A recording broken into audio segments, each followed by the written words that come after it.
6 raste të dhunës në familje u raportuan vetëm për ditën e hënë të 17 nëntorit të 2025-s. Tregues ky e një realiteti të zi brenda mureve të familjeve kosovare. 20 vjeçareja G.S, e cila raportoi dhunën e tmerrshme fizike e psikike që përjetoi për vite nga bashkëshorti i saj, ishte një ndër numrat e këtij muaji. Ajo në Keks Kosova rrëfeu për një dhunë të vazhdueshme njerëzore që u bë vazhdimisht që nga viti 2021 e deri në raportimin e fundit në nëntor të 2025. Gjatë vitit 2025 nga janari në shtator u raportuan 2152 raste të dhunës në familje. Krejt këto të dhëna të publikuara nga Ministria e Drejtësisë treguan statistika të numrave të dhunës të ushtruara brenda gjysmë të shajt të shqiptarët familjes.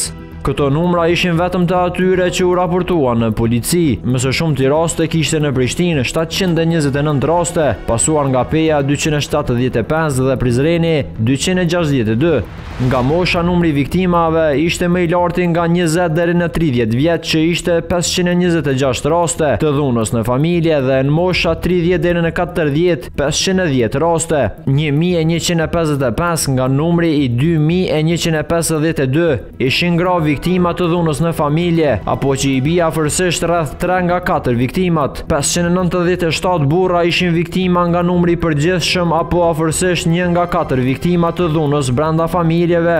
Sipas të dhënave zyrtare, gjatë vitit 2023 ishin raportuar 2638 raste të dhunës në familje, ndërsa në vitin 2024 ky numër është rritur në 2959 raste.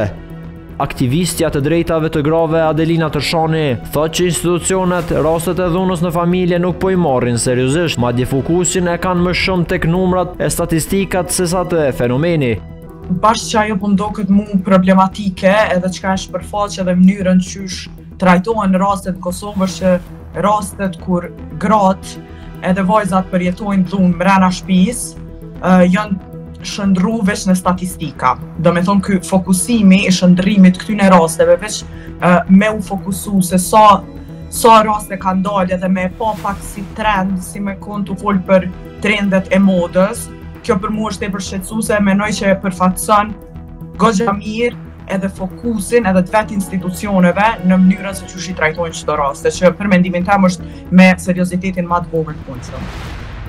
Tërshani shton që edhe pse gratë po e dinë se çështja e tyre nuk po trajtohet me seriozitetin e merituar, një numër i theksuar janë vedisuar se duhet raportohet dhuna në familje. Kurse sot gratë edhe pse gjithmonë e kanë mendimin që nuk kanë me u trajtu me seriozitet, ato prap shkojnë edhe i trajtojnë të raste.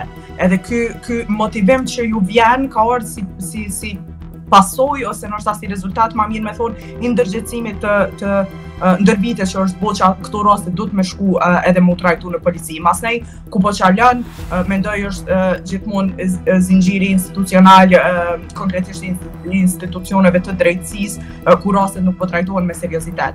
Rrjedhimisht kemi raste të cilat përfundojnë me fatalitet. Madje si pasoj, shumica e rasteve të cilat kanë përfunduar me fatalitet janë ato që paraprakisht kanë raportuar dhunën ndaj tyre e që nuk janë marrë sa duhet parasysh. Po ashtu ka shumë raste gjyqësore të dhunës ndaj grave që kthehen në rigjykim e nuk përfundojnë me dënim të merituar. Na jemi dëshmitar të shumë rasteve në Kosovë ku rastet të cilat kanë përfundu me fatalitet, me këtë rast fatkeqësisht me vdekjen e grave edhe vajzave që kanë qenë duke përjetu dhunë të vazhdueshme për mrena mureve të shtëpisë, janë rastet pikërisht ato që kanë qenë tashmë të lajmëruar në institucionet drejtësisë. Janë këta recidivista të cilët për shkak të qësoj mos ndëshkimit të mjaftueshëm të veprimeve të tyre paraprake e marrin guximin me shku edhe me marrë jetën e një gruaje në këtë rast ose një vajze. Kështu që kjo e përfaqëson shumë mirë në fakt se edhe çu trajtohen këto raste edhe prej vetë gjykatave. Edhe raste të cilat shumë herë i kemi festu, po themi si raste të cilat janë trajtu me seriozitet edhe dhunus edhe vrasit e kanë marrë, vrasit e grave e kanë marrë dënimin meritor, jemi dëshmitar që shumë herë kthehen në fakt në rigjykim. Edhe kjo e bën shumë problematike për shkak se gjithmonë për arsye të ndryshme gjenden bashkë në këto raste rrethona lehtësuese të cilat janë ndihmojnë një dhunuesi që në raste të shpeshta është i dënuar paraprakisht edhe për sa vepra të tjera kriminale, me e gjetë një mbështetje tjetër mrena institucioneve të drejtësisë.